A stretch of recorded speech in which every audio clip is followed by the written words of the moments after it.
සාදරයෙන් පිළිගන්නවා mind spot අපේ YouTube channel එකත් එක්ක එකතු වෙලා ඉන දැනුම් පිපාසිතයොන්ම. ඔන්න අද අපි කතා කරන්න යන්නේ ස්වභාව ධර්මයේ අපූර්වම ජීවියෙක් ගැන. ඒ තමා තාරාහොට ප්ලැටිපස්. තාරාහොට ප්ලැටිපස් කියලා කියන්නේ පෘථිවියේ ජීවත් වෙන වඩාත් ආකර්ශනීයම ජීවියෙක්. ඕස්ට්‍රේලියාවේ පමණක් දකින්න ලැබෙන මේ අපූර්ව ජීවියා බිත්තර දමන ක්ෂීරපායි සතෙක් විදියට හඳුන්වන්න පුළුවන්. බිත්තර දාන සතෙක් කොහොමද ක්ෂීරපායි සතෙක් වෙන්නේ? මෙයාලා දාන බිත්තර වලින් පැටවුන් බිහි වුණාට පස්සේ එයාලා පෝෂණය වෙන්නේ කිරි වලින්. තාරාහොට ප්ලැටිපස් මව එයාගේ හමේ තියෙන විශේෂිත සිදුරු හරහා ශ්‍රාවය වෙන කිරි වලින් පැටවුන් පෝෂණය කරනවා.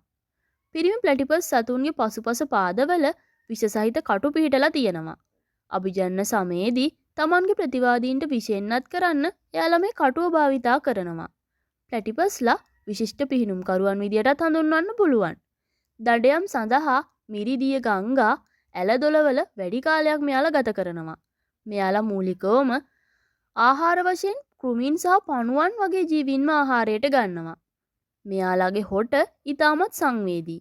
ඒක විද්‍යුත් ප්‍රතිග්‍රාහක වලින් සමන්විත වෙනවා.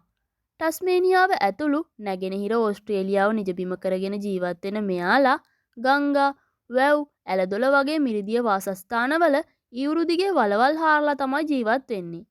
දැනට වඳවීමේ තර්ජනයට ලක් වෙලා නැති වුණත් වාසස්ථාන විනාශය, පරිසර දූෂණය සහ දේශගුණික විපර්යාස හින්දා මෙයාලගේ ගහණය අඩු වෙමින් තියෙනවා. ඉතින් මෙයාලව ආරක්ෂා කරගන්න සංරක්ෂණ ප්‍රයත්නයන් මේ වෙද්දිත් ක්‍රියාත්මක වෙනවා. ජීව විද්‍යාවේ සීමාවන්ට අභියෝග කරන තාරාහොට ප්ලැටිපස්ගේ කතාව තමයි මේ. ඉතින් ඔයාලා මොකද හිතන්නේ අද අපේ වීඩියෝ එක ගැන?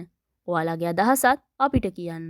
ඒ වගේම මයින්ඩ් ස්පොට් අපේ YouTube channel එකත් subscribe කරන්න අමතක කරන්න එපා. ඔයාලා හැමෝටම සුබ දවසක්.